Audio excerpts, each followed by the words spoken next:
Welcome to the Nexus Unloaded podcast. This is Will Crozier. And I'm Mikki Westcombe. We are the founders of Nexus Performance. Joining us on this wild ride is our heavyweight coaching team, ready to unleash their expertise to solve any problems in your journey to getting strong and jacked. Through our real-world experience, we hope to break things down in a digestible, applicable, and entertaining way. So pump up the volume and let's get into this.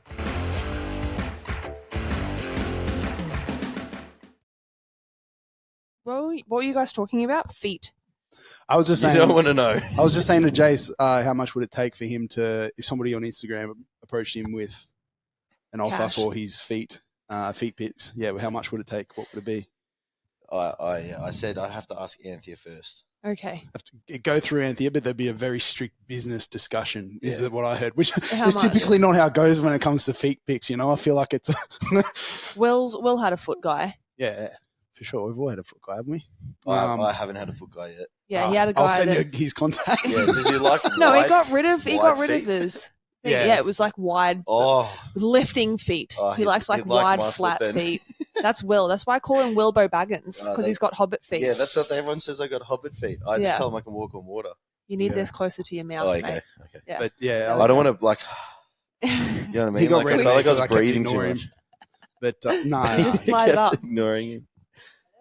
Yeah. Hello. Yeah, much better down there. Yeah.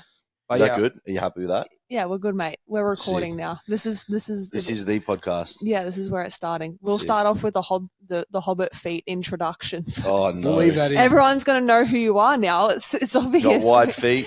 Anyone out there looking for some wide feet? Speak to my missus first. We need the cash for the podcast room here. We are so obviously we're at Husla Gym down in Melbourne. Mhm. With the hustler Jason himself. Stoupas, yeah, the Hustler King. And Actually, can you pronounce your name, because Will just butchered it? Jason Stoupas. Or you want me to say my Greek name? Your Greek name. Yason. But I don't go by that. yeah, I was going to I only say go by Anthea that to just my- called you that. Yeah, she goes by that. Yeah. Okay. Yeah. that's But one. Well, I used to in powerlifting, I used to make sure that I put I instead of a J, but then they just butchered it over the speakers. Yeah, So I for just sure. went Yeah. J. But is it Stoupas? That's the Yeah, Stoupas, yeah. the Stoupas Greek or pronunciation. Stoupas. Stoupas. Yeah, it depends how Greek you are, where you're born. If you're born there, then Stoupas. Yeah. Cool. Love it. Yeah. So we just yesterday we came down for a quick stop in, which was Yeah, meant in to the be middle the of a gym cyclone. tour, but it happened to be in the middle of whatever the fuck that was Yeah. weather, and we Yeah. got 15 minutes of absolute hell ripped on us, and Yeah. Jason- drove up to the door of the gym here, expecting a triumphant welcome, and instead had the roof come off The and roof nearly ripped fucking off. nail us. The roof ripped off. So Will walks in and I'm like, fucking the roof ripped off. And he's like, oh, I almost hit that black car over there. And I'm like, oh, sweet, hit no one's car. Mikki comes in and she goes, the roof came off, nailed this white Volkswagen, which is my car, and then hit the floor and just missed the other car. And Yeah, anyway, the Yeah, roof it of was my car's us. been hammered. I hit reverse, and I'm like, I'm not fucking letting this car hit my mum. Like Yeah. this thing hit my mum's car. My car took one for the team. Direct impact. Yeah, better my That's car than anyone It else's. just to be came honest. straight down on top of the roof too. That's I was right. like, "Oh, that sucks to me, Mm. whoever that is." And then he was like, "The was me. Volkswagen." It was my car. My poor Yeah. car. But at least you got some a warm some welcome. fresh air Yeah, coming in and now. a story.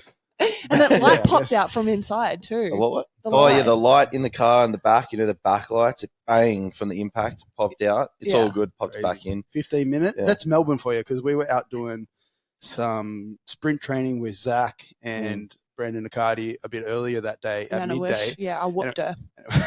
And it was just 40. It was, well, not 40 degrees. I don't know what it was. But it was mid 30s at least, just blaring sun. I had a headache because it was so hot. 2 seconds later. And then driving here straight after that, Yeah. directly after that, I get hit by a fucking cyclone, where the hell that was. It's And then- crazy. yeah. That's Melbourne. It wasn't for on you. the forecast. seasons. Nothing.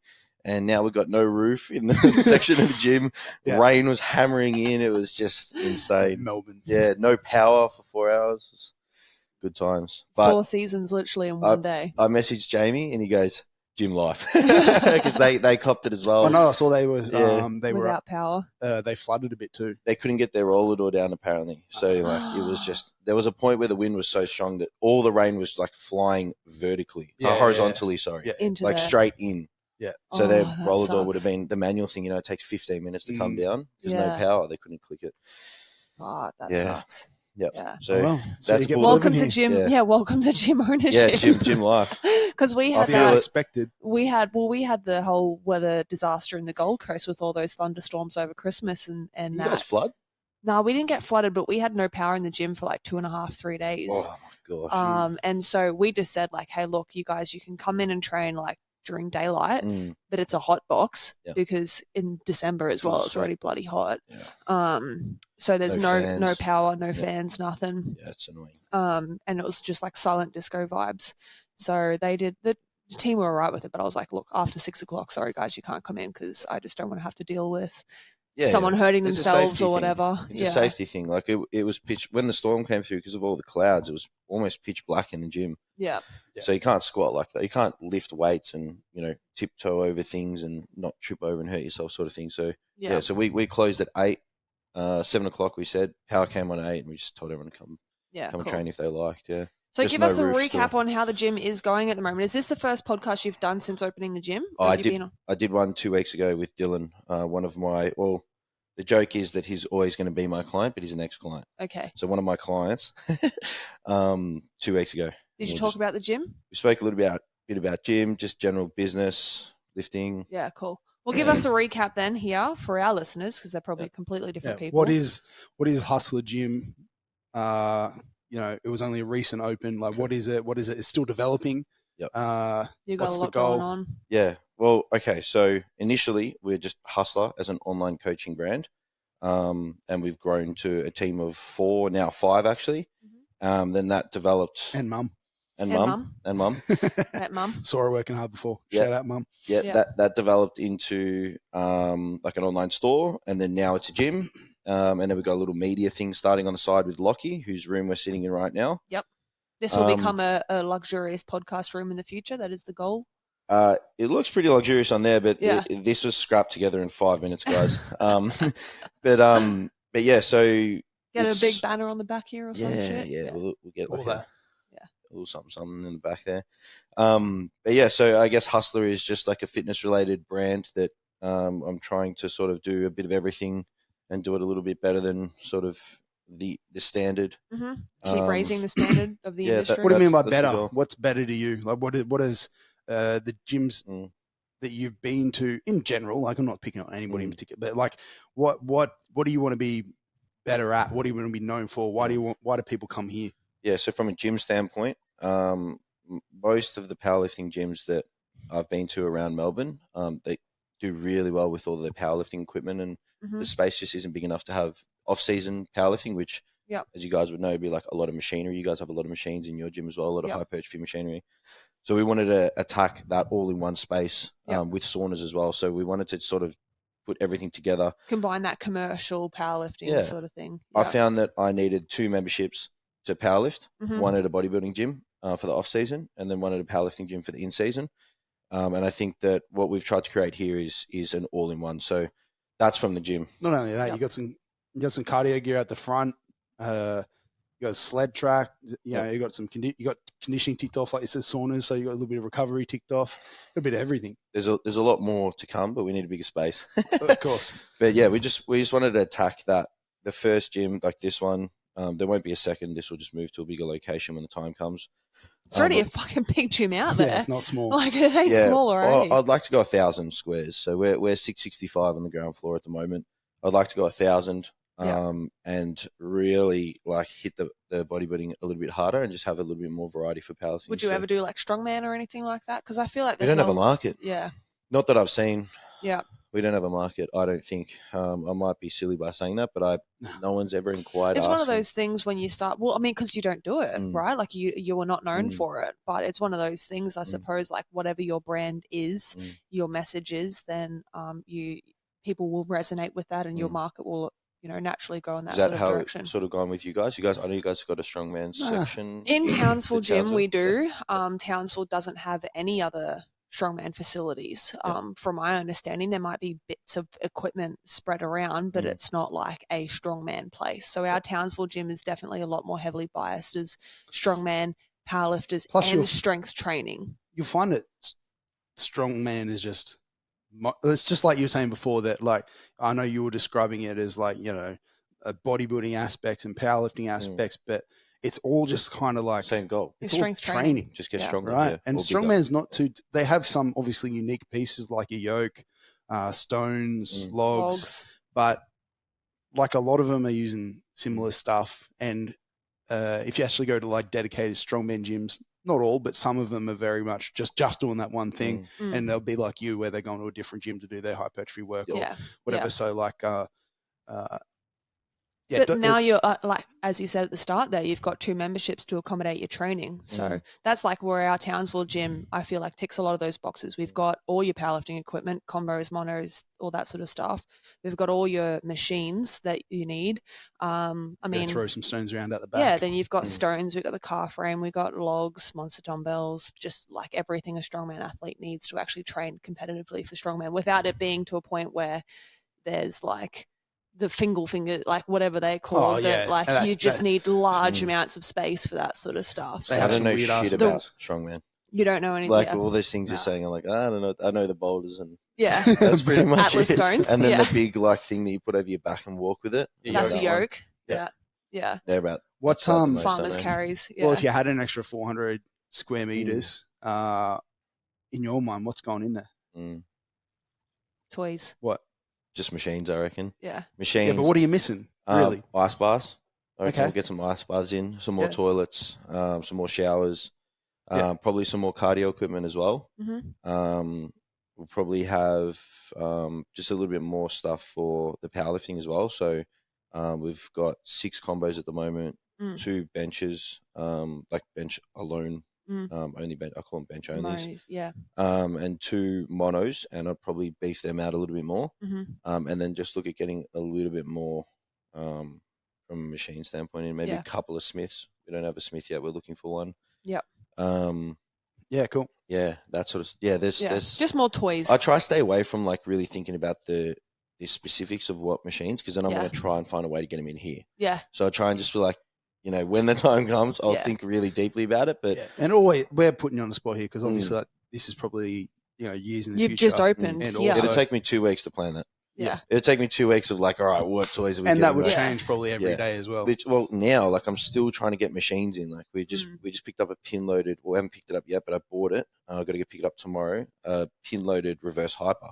And like we don't fucking have space for that. Like we're just gonna try. And you'll end up like our house. Our Yeah. house, we don't have a garage anymore. It's a equipment storage That's right. yard. call it Didn't the you guys equipment. build that for equipment? We did originally. Yeah. It was meant to be a home gym. Well, it was a home gym for a very short period of time, and then it kind of got to the point where we were like, we've actually got enough stuff that like other people are like asking us to come train, and we're like, you know what, that sounds May as cool. well. Let's do it. Yeah. And Over then, COVID, it was really helpful. Like Hattie Boydell lives a couple of minutes down the road from us, and so she was coming around training in there during the lock. Not like because the gyms were closed, but obviously you could still like train at different places and stuff like that. So it was helpful for a few people. Yeah, Backtracking quickly. Yeah. No, we were allowed to do it. They were down there by themselves. It was no one. Yeah, we're all 5 meters apart or whatever. Yeah.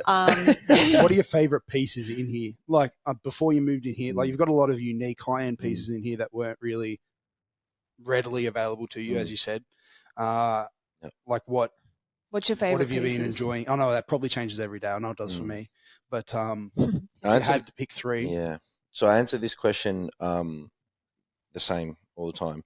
I don't do abs, but the Nautilus ab crunch downstairs is by far like the way that it's engineered, the way that it works. I love it. I reckon it's my favorite piece, but I don't use it. I might give it a go after this. Yeah, Usually I use the GHR. Yeah, I reckon it's sick. But my favorite piece that I actually use, I really like the seated hamstring curl from Prime. Yep. I really like being able to bias that to the stretch position and then just go ham on it. You were using Eugene's Atlantis one, and I know you really, really liked Eugene's Atlantis seated leg curl. I mean, when you go Atlantis or Prime, you can't really. It's hard to go wrong. Yeah. It's very hard to go wrong. Yeah. So there's that. Then obviously you guys have the plate loaded row from Prime. Yes. That is great row.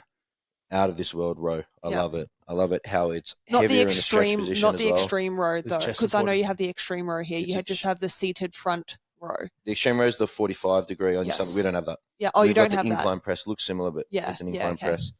We went, we went for the seated. plate loaded. Yeah. I just found that I used the extreme row. I didn't and like it. You couldn't get enough range at the bottom as well, and pulling up felt a little bit didn't feel right. Whereas the chest supported, you can go hips back, lat focus close. You can go wide grip, sitting up. Every time I've used it as well, that one, I don't know why, because like it's not like you're doing anything with your head anyway or looking at anything, but I find it weird that the pad's like literally in your face. The lying down the extreme one. one. And you're kind of like I don't know, it just feels weird. Like, and as a female, like being chest supported, you can't load that as heavily. That's what Anthony said. She goes, anyone with boobs, like you can't load it. Like a T-bar row is already, pretty uncomfortable as it is. And we've got a T-bar row in our gym, in both of them. And I still struggle on that from time to time. So I have to like put something underneath my stomach to bring myself up, so I'm not like all tit about to explode out the side sort of thing. Well, it's like laying on tennis balls. It's not easy. The triangular pads, so you just like slot it in. That's your next design. Yeah, no, they've got it. They've got it on the prime. On the prime row. It's a triangle, like it's not as uncomfortable. They've thought about it. They must have. Had but you also don't have as much like chest load on it, because it's not like you're laying down your whole body on it. For sure. And you can always like extend up a little bit and not have as much impact on that. So what's your third and final favorite piece of equipment? Oh, got to be the converging press, plate loaded from Prime. Oh yeah. Incline or flat? Okay, flat one. The incline's really good too, but I utilize the flat much more. I like the incline. I like it's got the close handles. You can really tuck it. Get those upper fibers real nice. But you like the converging chest press that we have under our house at the moment, don't you? The Cybex. That's one. different. It's not Cybex. It's Integrity. Integrity. Sorry. But it's it's very different. It's not. It's flat pin loaded one, flat upright pin loaded converging. It's a good converging press. Like some converge too much and some don't converge at all. But like a good converging one, just. That's in our Townsville gym. We have the Nautilus converging chest press, and that's the seated one. Yeah, seated upright pin loaded. That's cool as well. It's got the double handles as well. Yeah. Well, let's switch gears a bit and go to the other side and go. What for you were we know ourselves a couple of the struggles that I think most gym owners would go through. Some of the bigger stuff. I think that there's not a process with a new gym that isn't a struggle. Like you said with Jamie before, he's welcome. But gym life. Let's narrow that down a bit and go. What were some of the unexpected struggles? Because I'm sure you expected a couple of struggles, but what were some of the unexpected ones? I know you're a big planner, so it's probably not a whole lot. We planned the hell out of it. I know. But no, we still went like 80,000 over budget. Yeah. We're just lucky that we had cash flow from Thrive and Hustler, who sort of just fronted anything that needed to be fronted during that 3.5. I don't even know how much we spent on our Gold Coast gym, but it was a lot more than our Townsville gym, that's for sure. So obviously from a financial standpoint, we're in a good position because we had the businesses that we just dropped our wages down to just fucking rubbish wages, and just like live like peasants for a little bit, and that just had a lot of obviously we had a lot of oxygen in those businesses that we could just pump out and pay all for the things. levers where they needed to be. Yeah, I'm not sure if this next part should be cut out or not. You guys can tell me, but when you're renting, you've got a landlord, you've got a property manager, and just general back and forth with shit that's not working that should be fixed on time. I don't know whether we should cut that out or not. No, I think that's fair. I think for any new gym owner out there, the negotiations when it comes to leasing and going through that and it's reading the fine print of your lease agreement and knowing like who's responsible for what. We had everything in the lease. I'll leave it this segment here. Yeah. Make sure you have a solicitor ready to go. And make sure you put everything you want, whether it's working air conditioners, working hot water unit, whatever it is. It has to be in the special condition of the lease. Yeah. And even if it is in there, there's a chance that like they're still going to tell you to bugger off, sort of thing. Yeah, for sure. So just make sure you get your solicitors there. And as much as most real estate agents probably don't want to hear it, hound them until it gets done because you're paying the lease. So we just had a few problems there that took 7 months to sort of get fixed, and we ended up fixing it on our end in the end anyway. So that was in terms of the physical hard work of putting the gym together. We did a lot of the renovations ourselves, a lot of the painting. We did everything ourselves. With a lot of help from Darcy. Always wants me to shout him out. Darcy is a killer. Shout out Darcy. Yeah, Darcy. Here it is, dude. We would be fucked without him. And we had a lot of help from other friends who are in the trades space and stuff. Yeah. but yeah, so apart from that, which is just physical, difficult work, like sleeping not much, putting it all together, doing eating like when you can fit a meal in. Some days were 20-hour days. Like it was just wild. I remember like coming home with paint in my hair and stuff like that. And like, that shit wasn't hard. Like that shit was like physically hard, but that shit wasn't stressful. The stressful stuff was like the shit that's out of your control that's relying on other people. Relying on so sort of like upholding the standards. It's not our building, and we have to rely on another party there to sort of move with us. And we're a good business. Like we plan to be here for a while. We plan to work in a partnership. Landlords and people don't care about that sort of stuff until they see it happening. To anyone else, you're just a new person walking into their building. So that was the most unplanned, stressful thing. Just with the gym build. It was just like a constant you can't really kick. plan for that. You don't know who you're going to get. Yeah, that's right. On the other end, that's right. And I say it now, and I hope I can live up to this, but I'll never lease again. Hopefully, we can either have like someone purchase a property that we know who's an investor, and we lease off them, alongside them, or we buy it ourselves next time. But obviously, that requires money and capital. But that was the hardest thing. Everything else is just easy work. Like we're just putting the hours in. In 12 months' time, isn't going to matter. Yeah, you know what I mean? Like, you're not losing sleep on it, but in 12 months' time with lease agreements and conversations, like that's an ongoing thing with landlords and stuff like that. Yeah, for sure. Yeah, like the planning for the gym was cruisy. I spoke to you guys. You guys helped out. I spoke to a few other people. Yeah. I spent 12 months on a spreadsheet. Like daily, there were changes made on that spreadsheet. I was calling around, making contacts with real estate agents, making contacts with used gym equipment resellers. Yeah, I remember you and I just like flicking each other all the time, like, "Oi, this has come up. Oi, this has come up." Like, we just made a Facebook page as well. Anyone out there who wants to join the Facebook page, if you're a gym owner or you have some sick pieces, I mean, some just to rattle off the top of our heads here: Nautilus, Cybex, Prime, Atlantis, anything like old school that's really cool. Yeah, we don't want none of that garage gym shit. But if you got any of that stuff or you want some of that stuff, let us know. We'll add you into the Facebook page. We want to keep it like not small, but we don't want to flood it with people. Like sometimes you see like a fucking chair for sale, and it's like, dude, like fuck me dead. Why is that on a gym page? Or like those 1 kilo like rubber dumbbells from a garage gym that never got used. We don't want any of that shit. We want sick pieces. So if anyone out there is listening, let us know. We'll join you in. Yeah, for sure. What about as an athlete during this whole process? I know you had. I was about to say, I know you had a long period of time where you didn't train, where the meals were sporadically just kind of like get whatever fuck I can get in. But now and I mean, that's almost in the expected list, but but now you seem to be somewhat back on track. I'm not gonna say you're fully back on track because hey, like whatever. What is that? But you're back in prep. But you're back doing like somewhat consistently training again, and from what I can tell, still making moves forward in training. We're going to PB. We're going to PB. Yeah, I'll take that. So I had to take 3 months off, obviously. Yep.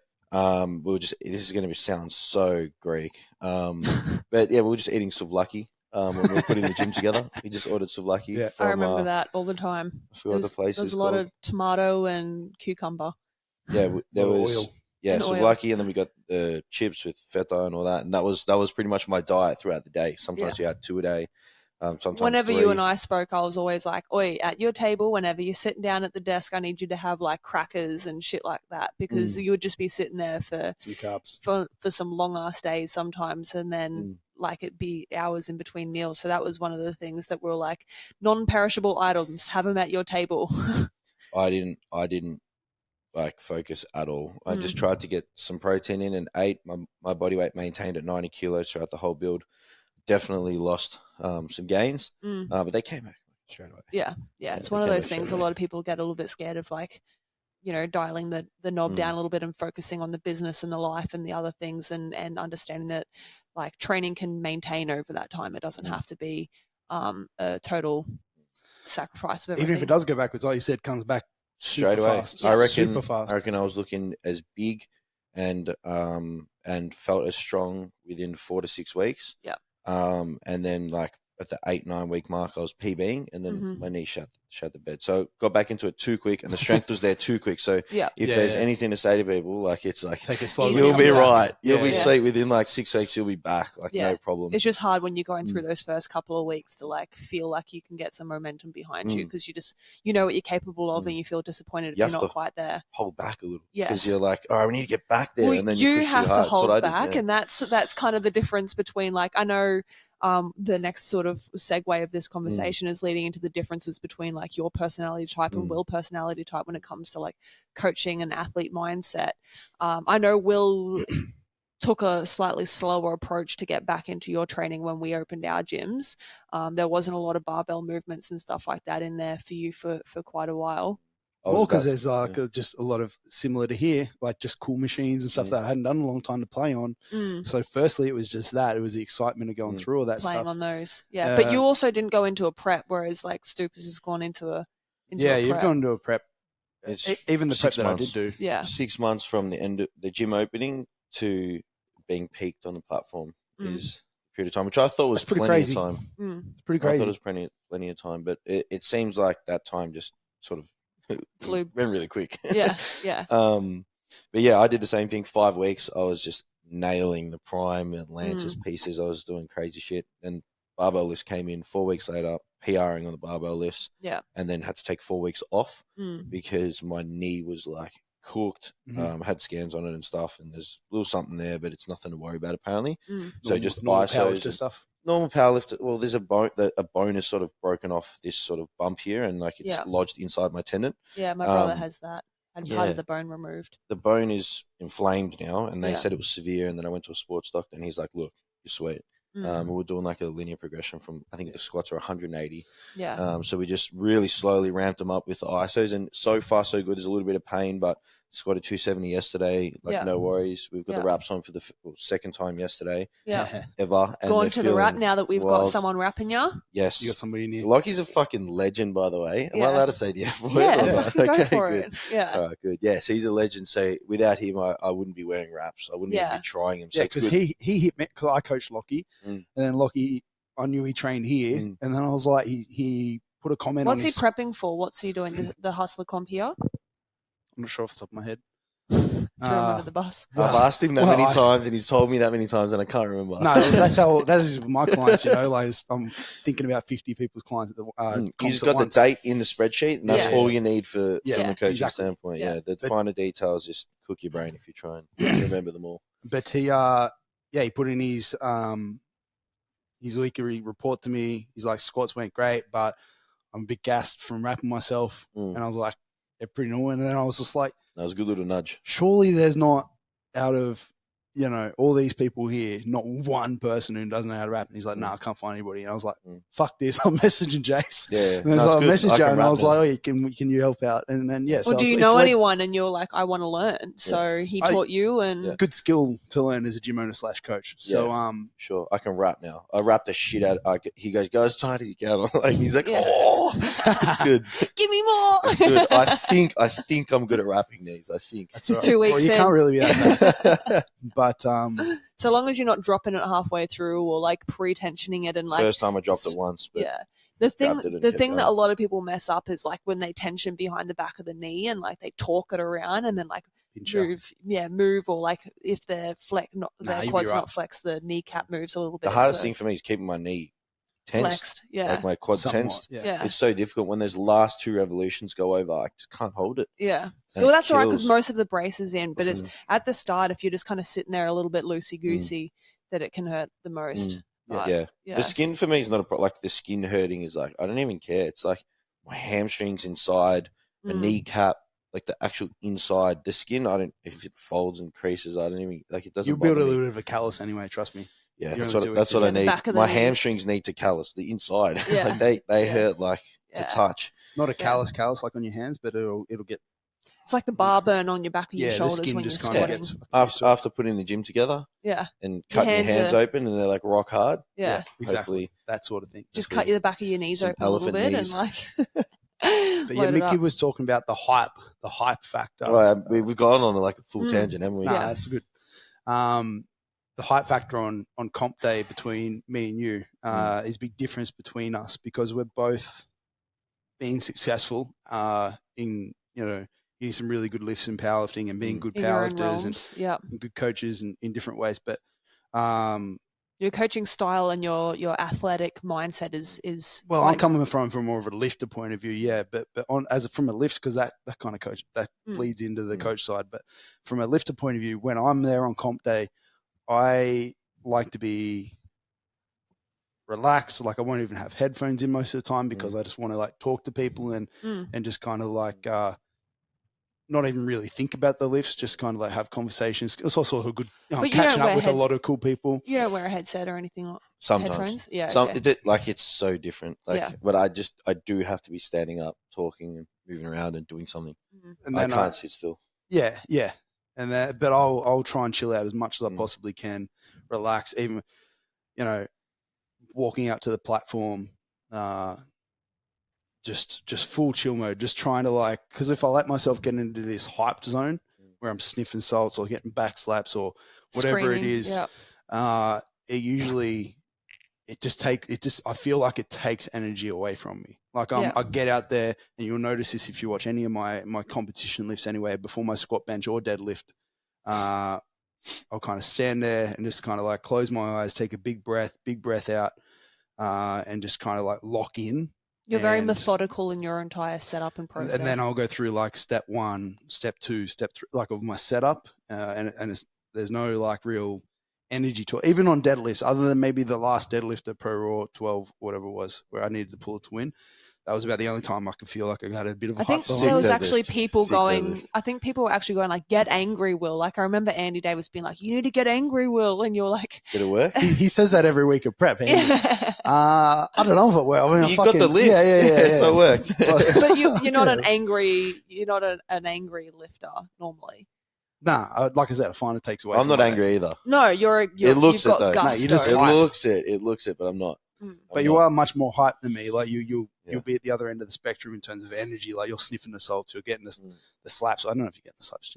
If anyone slaps me, I'm slapping them back. Okay. So, don't slap. Yeah, Lambros I felt him. He had his hands on my shoulders, and I felt one come off. I turned around and go, "Do not fucking slap me." And he's like, "Oh, lucky you told me that. I was about to whack the fuck out of you." He would have knocked me hundreds of meters away. He'd knock you back to Greece. Literally. Yeah, literally. But you do like to get G'd up. I lift better when I'm amped. Like I'll do it here and I'll stay calm and then I'll go in for the lift and it means nothing to me. And like life can pass me by and I can literally just like sit and just think in my head and like hours will just go past. And like I feel like if I'm not hyped up and focused on this lift and I'm not like in the zone, like that lift will just pass me by and it'll just be slow to feel shit and I won't feel strong. So what's your thought process to get you into that hype state? It's like there's definitely a lot of confidence to it. Yeah. There's definitely like a lot arrogance. Well, not so much arrogance. Arrogance isn't a bad thing. There's a lot of there's a lot of fear, right? When I go into a lift, there's a lot of fear. What if I don't get it? All that sort of stuff. That's fucking. I tell my lifters that's normal. If you don't you want that. You want to be somewhat scared so you can focus. Yeah. It's going to be heavy. It's powerful for sure, and it's uncharted territory a lot of the time. Yeah. So there's that. And then going into it, there's a lot of I have a reason to be confident because I've made a lot of lifts in my life, a lot of lifts that count, that are hard, that probably a lot of people didn't think I could do. So I go, all right, you can fucking do this. But then there's also an element of like, if you don't do this, you're a piece of shit. Yeah. So then that's also like the thing that almost wants to bring a tear to your eye when you're going up to the lift, you know what I mean? And then the ammonia, you start crying and then you're like, all right, I'm a fucking piece of shit. Like, let's go. Like, I remember the least I can do is get this lift. Like, this is what I'm good at. The least I can do is get this. I'll be pathetic if I don't get it. So there's a lot of that as well. Okay. And yes, you call me a mutt as well. Yes, I called you a filthy mutt. It was it's in the video that I posted after breakthrough, and it's like the last things that's said on the video is like, "You filthy mutt." That's Mikki in all my videos as well. I don't even know until like I watch the videos back because I can't hear anything. No, not that exactly, but there's things being yelled by Mikki. For sure. The worse the better. Yeah, for you. So you thrive on like negative self-talk. There's a bit of both. It's weird. I don't know, because my mind goes a million miles an hour. Like you said, like that confidence behind, like I've done this, I can get this, and I've. Then there's a pressure on yourself. If I don't, like, everyone's. You know what I mean? Like, see, the narrative I tell myself is like, I've done the work. I'm strong enough. Usually, I'll visualize the weight, but not the weight on the bar, but the weight increase. So, say on my second attempt, it was, I think like in my last, the Valhalla, it was like 350 to 365 or something like that. Well, when I did my heaviest attempted squat, it was 390, and the lift before that was 380. And in my head, I'm thinking 10 kilos. I can frisbee 10 kilos. Yeah. Like I can put another 10 on. It's got it's nothing. It's literally. It's literally nothing. And then 380 moved well for you as well at that. And that's all I tell myself. I'm like, the last one moved well, smashed it. Or even if it didn't move well, it's 10 kilos, nothing. And then that's what I'll use to talk myself into it. I'm like, it's just a small increase. I've done the work. The only thing that will fuck me is if I fuck it, is if I mess up on the setup and or just do something dumb. So that's why I'm like calm and I'm like, step one, step two. Because if I get on that bar and I'm tight and I'm as good as I can be, it's there. Yeah. So that's my narrative. I tell myself, and we all have these little kind of like spiels that we give ourselves, whether it's telling yourself you're a piece of shit. You're a filthy mutt. Well, you can't be a piece of shit. You have to get it, or you are one. Yeah. But I feel like it can all work, and as long as there's I guess something going through your head, right? Like if the only time I see my clients or other people's clients mess up on comp days when there's just, it's almost like they just get in the moment, they get too hyped, or there's too much and doubt. Then they run out, and then they come off after failing it, and I'll be like, "What happened?" And I'm like, "I don't know. I just fucking went for it, and I don't know." And I'm just like, No. We need to do something about that. Like there needs to be some method to the madness. It needs to be a process. Do you have anything like, now that Will's mentioned that method, like, is there like a stages that you take as you're approaching like that last heavy deadlift, for example? Like, it's not on the day. The visualization's not on the day for me. Okay. It's just repetitions. No. I get what you mean. Like repetitions in the gym is just an equation of. I am like a serial, I can't sleep prior to a comp sort of guy, because I'm just lying in bed visualizing. So all the visualizing that you do on the day, I do like all of it before, and to the point where like I'm lying in bed for like 2 hours and my heart's thumping like hard and fast, and that's like, it's fucking hard to not think about it, but that kills my sleep prior to a comp a lot of the time, and that's all the visualization. But I think there's a lot of good from it too. I just wish that my mind would like do it for 5 minutes and then, all right, let's go to bed. I reckon that's completely normal though, because I tell my clients, like as a good coach, you're always telling your clients like, try to get a good sleep before comp. But I reckon probably most of the time, at least over half the time, most of my lifters will go, message me in the morning like, oh, I was a bit nervous, didn't have shit. I'm like, like whatever. The body's you do a pretty good job at getting to bed on time. Your issue is like you wake up real early because you're like, it's comp day, baby. Oh, I'll wake up at like 3 a.m. already in my soft suit. I'm like, let's go. I remember the first ever pro roll that Will did at the Arnold's. I wake up 4:30 in the morning. Will's in his soft suit, foam rolling on the ground. 4:30 a.m.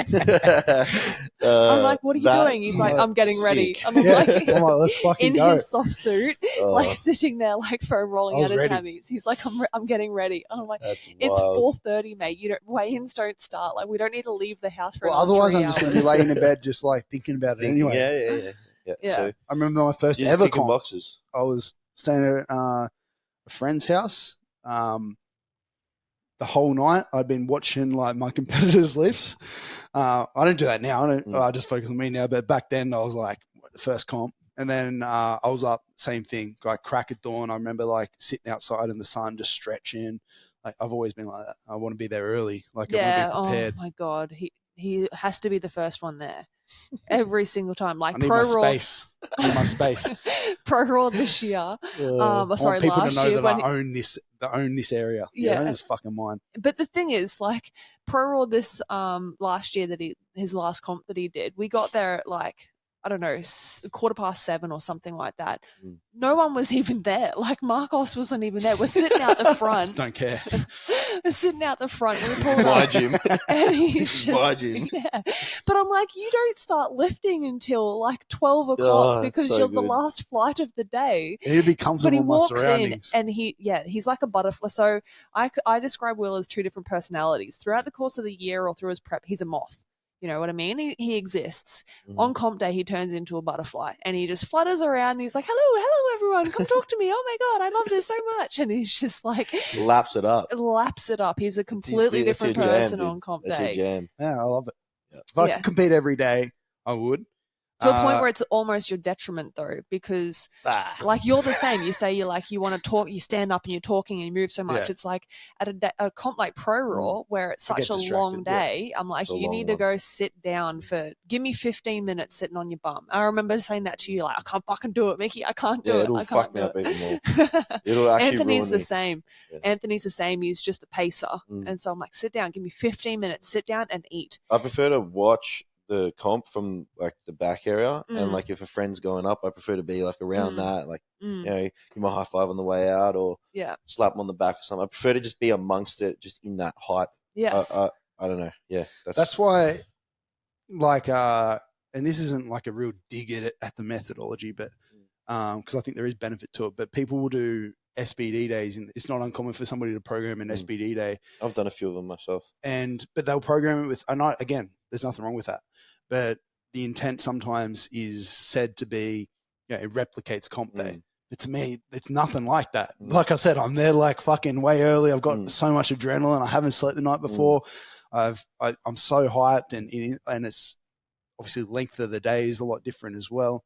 I don't know. To me, they're not comparable almost. I used it for, like, you know, when you come in and you do a squat, and it's like fucking it takes like an hour and a half to squat, and then an hour and a half to dead. I use it to just get It's my like body 3 hours for Will's work. Yeah, it's wild. Depends how. Yeah, no, I take Well, 5 sometimes. yeah. Because obviously I'm talking and stuff. Yeah.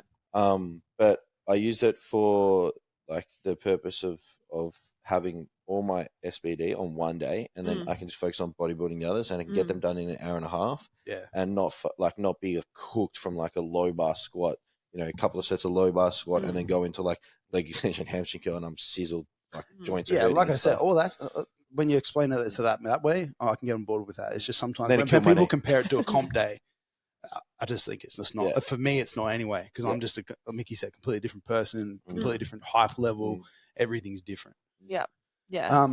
I've tried some deadlifting after squats, just to sort of that's pretty come in a normal. little bit fatigued for deads, which is what's going to be you're going to be doing on a comp day. Yeah, we do that all the time. Yeah, but You now, can do like now RDLs or something like that as well. Like, yeah.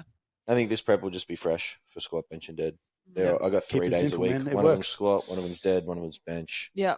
In that order. Yeah. Well, speaking of like just comps and stuff in general, you're about to host your first comp in how many weeks? It's What's the the 3rd of date of- March. yeah, My date of watch is dead. Yeah. 3rd of March. Maybe 2 weeks on Sunday, I think. Yeah. Shit, that's close. Yeah. We got still a little bit of preparing to do. Yeah. Yeah, but how are you handling that? You ready? If you need help, I'll give you We'll some be help. right. I've got a complete I'll comp. definitely ask you some. I've got a questions. complete comp guide Do you? checklist that I go through Bugger off. from 16 weeks That's it? all the way to 2 weeks post comp. I have to. If you want to put on a good comp, I have a be spreadsheet. prepared. Yeah. I have a You're a spreadsheet. spreadsheet Oh. man. I'm surprised you don't have 5 spreadsheets. I need to have a look at that. But it doesn't have stuff like, you know, how to use OpenLifter and all that sort of shit. Like, it's just like a checklist of things, what sort of communication you want to be sending out, what sort of things you want to have done, medals, referees. If anybody does any all of that our sort of comps, stuff. like you're gonna get emails in the lead up. You're gonna get a lot of information, because I feel like some powerlifting comps I've done, it's just like I get to the day and I'm like, fucking time does it start? Like, yeah, where's where my am- weigh-ins? When do I need to be Yeah, there? yeah, Like yeah. all that sort of stuff.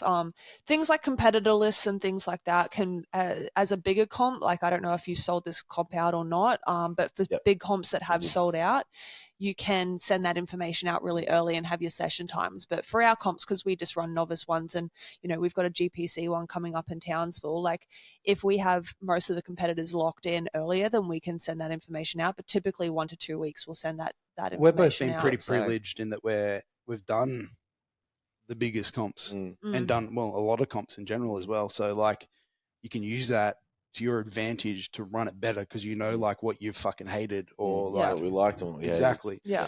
The only thing that like I would encourage you to do and what we do after every single one of our meets is we sit down with the vital people that were involved with it. And then and we do a pre-comp, post-comp debrief immediately after the comp, not a day or two after, it's immediately after. And then we have another conversation about a week or so later once we get feedback from the competitors to go, what can we do differently and better? Like Will's walking around on comp day with his phone out, taking notes, going, I want the TV positioned this way, or I want the lights over here next time, and all those little bits and pieces. Honestly, your first one won't be perfect, but it's just about taking those small little steps every single. You'll find like, oh, I don't want this equipment laid out here next time. I think it'll flow better if we have people walk in this way and walk off that. All those little bits and pieces. Definitely be things to learn. I think it'll be sick though. If you've got a sick venue here, like it's built for it. We've got the space for sure. Yeah, absolutely. And we've got enough equipment for it. We've got plenty of weights. I'm sure you're excited though. Like it's a different set of shoes to step into, but like I'm sure it'll feel good. Yeah. Gym ownership life. I think I'm excited for it.